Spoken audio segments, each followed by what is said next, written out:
If you don't listen to me, we're getting a divorce. I'd rather divorce a husband who says such selfish things. I accept the divorce that my husband dealt me. He looks at me with a smug smile, not knowing what will happen next. My name is Emily. I got married 5 years ago, and I'm 35, living just with my husband. Although I'd like to have children, we've not been blessed yet. We've considered fertility treatment, but due to my husband's opinion, we decided not to pursue them, leaving it to nature. If we can't have them, it's still a life living just the two of us. My husband said that, and it helped to ease my mind a bit. After we got married, both of my husband's parents passed away one after another, which left us no time for treatments. Truth be told, my husband is quite dominant. He was originally senior at work, and in front of relatives, he'd refer to me as his foolish wife. And if I made a mistake, he'd scold me without mercy. Since our relationship was hierarchical before marriage, it continued even after marriage. This may make my husband sound like a bad person. He has his gentle side too. When I was his subordinate, he gave me accurate advice and guidance when I made mistakes or when things didn't go well. And he'd express his appreciation for my hard work. More importantly, he was the one who encouraged me when my beloved grandfather passed away and I was feeling down. This led us to start dating and eventually got married. After getting married, I retired and am now a full-time housewife. Hey, Emily, I'm home. Welcome home. My husband usually gets home after 9 p.m. Being a manager, he has a lot of work and is almost always in overtime. You're late again today. You must be tired. I pick up the shirt and socks that my husband has taken off and talk to him. He just sits on the sofa and doesn't say a word. It's always like this. He must be really tired. I start preparing dinner for him, and when I finish serving him, he begins to eat without a word. After he finishes eating in about 10 minutes, he heads to the bathroom. I prepare a bath towel and underwear for him and start cleaning up after dinner. And when he comes out of the bath, he goes straight to the bedroom. My husband has always been a man of few words, but I wonder if the recent promotion has been building up his fatigue. For the past year or so, there's been very little conversation between us. But even so, I trust and love my husband because he was the one who was with me when I had the hardest time. I lost my father in middle school and my mother in my freshman year of high school. Afterwards, I was taken in by my grandfather and raised by him. My grandfather treated me like his own daughter and loved me dearly. I adored my warm and kind grandfather. I wanted to give back to my grandfather. When I started working, I had a goal in mind: to save money and spend quality time with my grandfather. I took him on trips and shared delicious meals with him. The time we spent together was enjoyable, and I wished for him to stay healthy and energetic forever. However, 3 years after I started working, my grandfather passed away from lung cancer. I was literally left all alone. I knew I would have to part with my grandfather someday, but I didn't expect it to come so soon. I wish I could have done more for him. We could have spent more time together. I was so sad, spending every night crying. The person who noticed my change was my then boss, my husband. My husband genuinely listened to me, saying, "You've been through a lot. You did well." I was truly lucky to have him as my boss.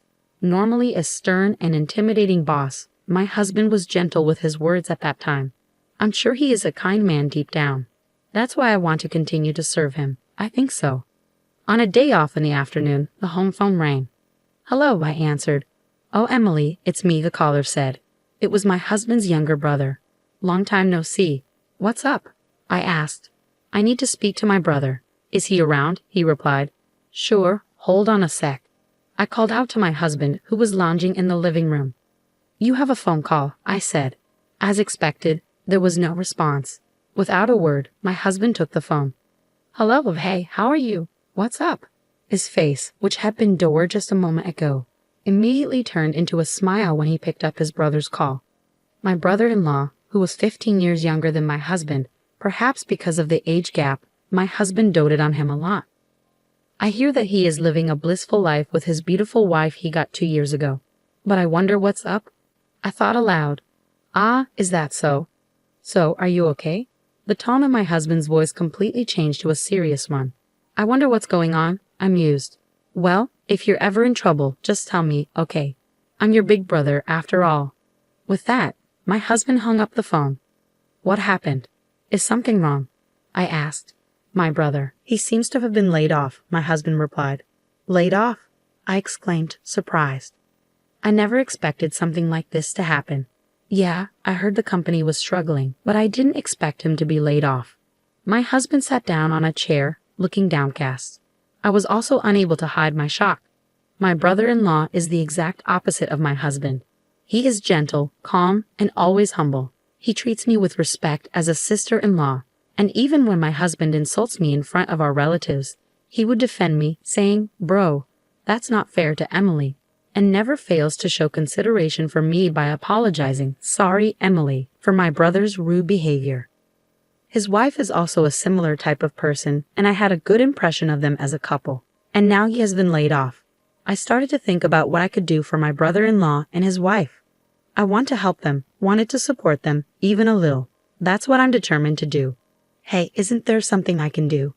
I asked my husband. He gave me a sharp look. What do you mean by something? He replied sharply. Well, I was thinking, can't we do something to make your brother feel even a little better? At my words, my husband sighed heavily. You really are a hopeless woman. You who haven't been out in society wouldn't understand this. He's going through the toughest time right now. To casually say if there's something we can do, outsiders should keep quiet. His aggressive attitude took me by surprise. I meant well, but it seemed I had rubbed him the wrong way. Outsider. Aren't I a part of the family too? I asked my husband, almost pleadingly. Family? You're my wife, not my brother's.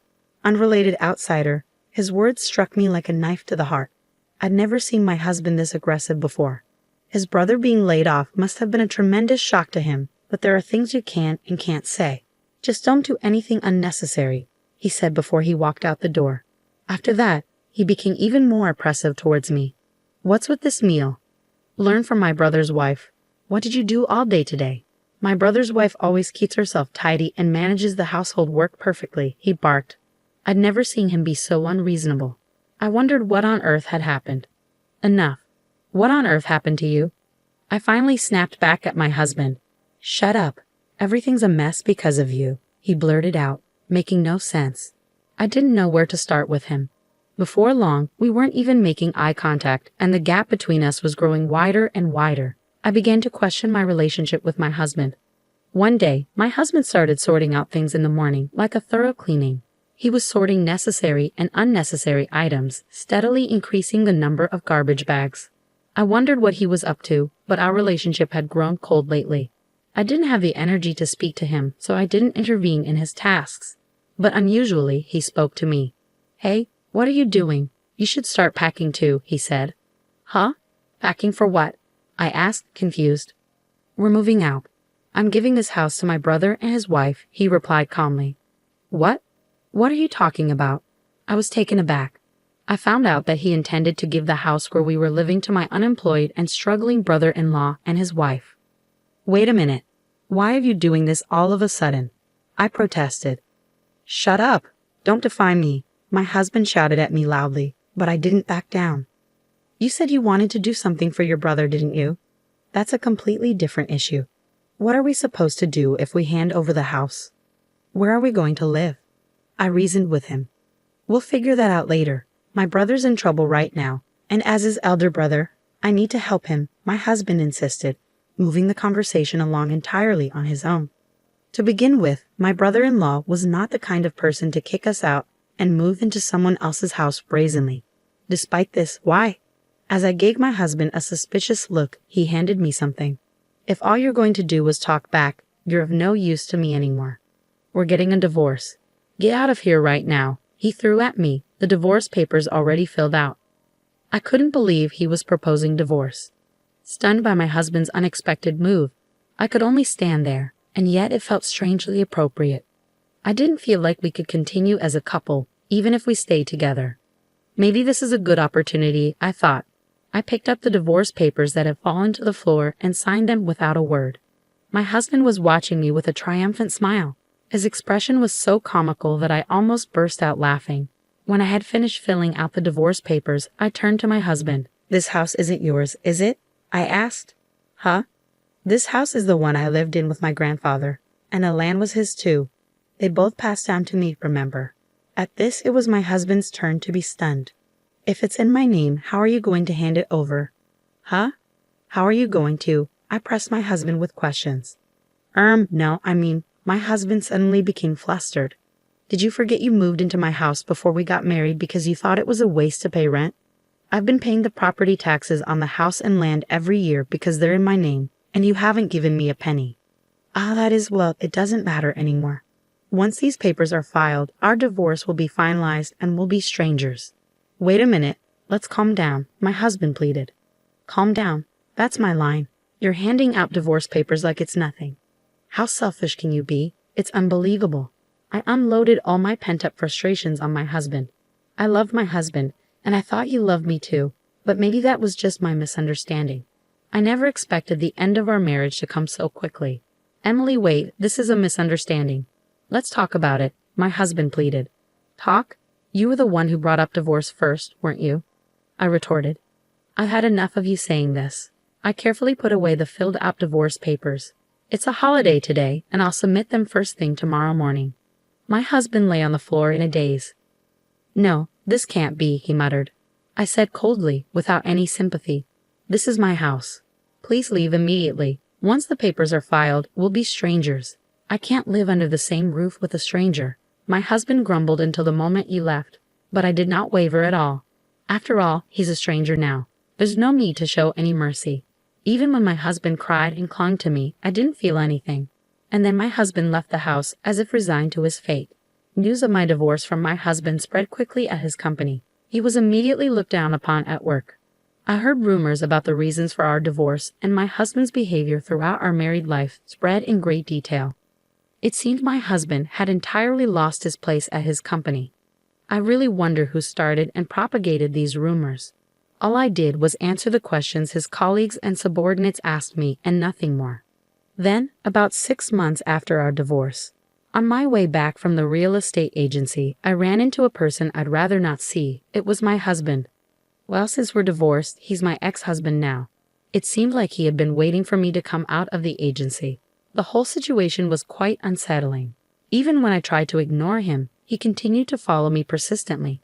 Finally, out of patience, I reluctantly agreed to talk with him. Enough. If you have something to say, just say it quickly, I told him. Emily, I've always despised you, he declared. His sudden proclamation left me baffled.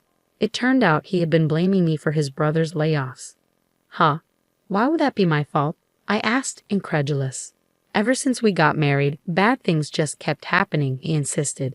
Indeed, after we got married, unfortunate events like his parents passing away and him getting injured occurred. But his father was already hospitalized before we got married, and his mother was always frail. His injury was a result of his own drunken clumsiness.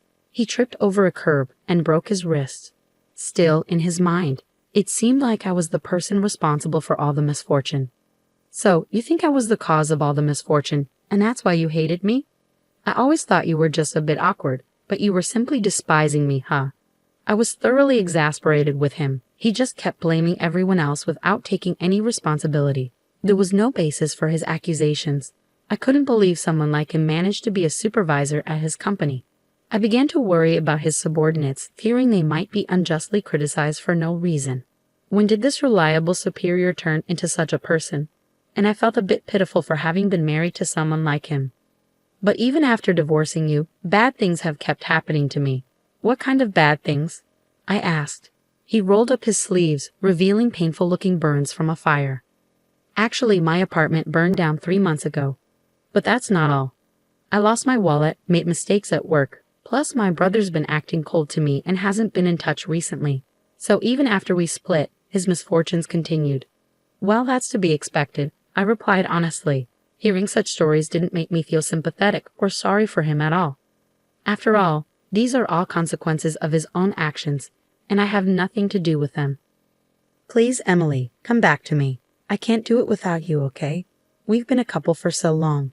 Didn't I take care of various things when you were still a working woman? And didn't I help you so much when your grandfather passed away? He pleaded, trying to guilt-trip me. Looking at this man in front of me, trying to guilt-trip me, I felt a chill run down my spine. All your misfortunes are from your actions that took. Maybe you should take a good look at yourself and do something about your bad habit of blaming others for everything. I replied calmly. With that, I walked away from him. Emily, wait up. Emily, Emily. My ex-husband was trying to catch my attention, calling out my name. I pretended not to know him and disappeared into the crowd. In fact, about a week after our divorce, I received a call from my former brother-in-law. Emily, well, you're not my sister-in-law anymore, aren't you? Sorry, but it's about my brother. According to what my former brother-in-law told me, the decision to give up the house to his brother was my ex-husband's own choice. He and his wife had no idea about it. My brother has always been prideful. It's always worried me. His attitude towards you, Emily, was terrible. My wife and I felt so sorry watching it all. He truly is a kind-hearted person. I wonder how two brothers could be so different. I don't know if it's okay to say this, but I think it was good that you divorced. I want you to be happy, Emily. Thank you. I'm glad to hear you say that, I replied. Then he told me he found a job quite soon and that he was somehow making ends meet. I'm so glad for him. I'm thinking about distancing myself from my brother. I guess my former brother-in-law must have had his own thoughts about it. He intends to gradually lose contact with his brother, my ex-husband. The reason why my ex-husband couldn't reach his real brother was because of this. My ex-husband, who divorced his wife and was estranged from his beloved younger brother, was truly alone. I hope he realizes the weight of the mistakes he's made. But before that, I need to disappear from his sight. On the day I met my ex-husband again, I had just signed a contract with a real estate agent to rent out the house I inherited from my grandfather. The house is too big for me, but I can't just let go of the house full of memories with my grandfather. I'd rather have someone who wants to live there reside in it. I'll change my cell phone number and where I live and completely cut off my relationship with my ex-husband. I'm 35 years old. I still have a long life ahead of me.